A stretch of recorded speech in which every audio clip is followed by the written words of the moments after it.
Two model houses dito din sa location na to. Thalia, same house, but the core unit and the dress up unit, syempre nagkakaiba yun sa presyo. At bibigyan ko kayo ng montage kung ano pinagkaiba nila.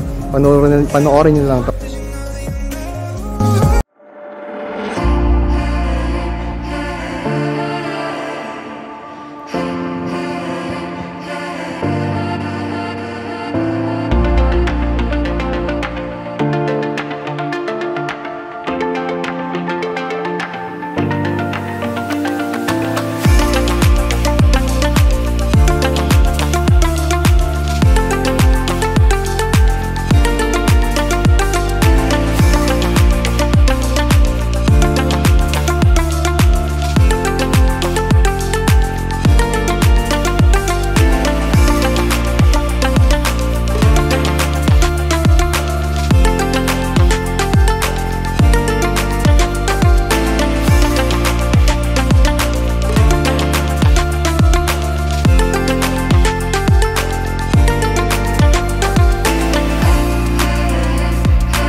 Okay guys, so sobrang na-impress ako sa interior ng Thalia dress up. Sobrang bagong-bago syempre.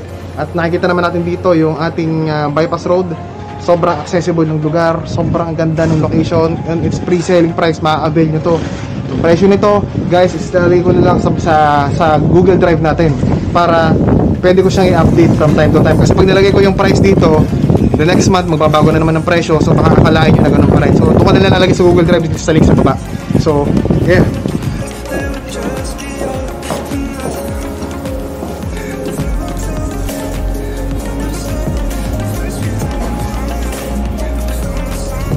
ayun. So guys, so ito yung Thalia natin na dressed up unit. Sobrang maliwalas.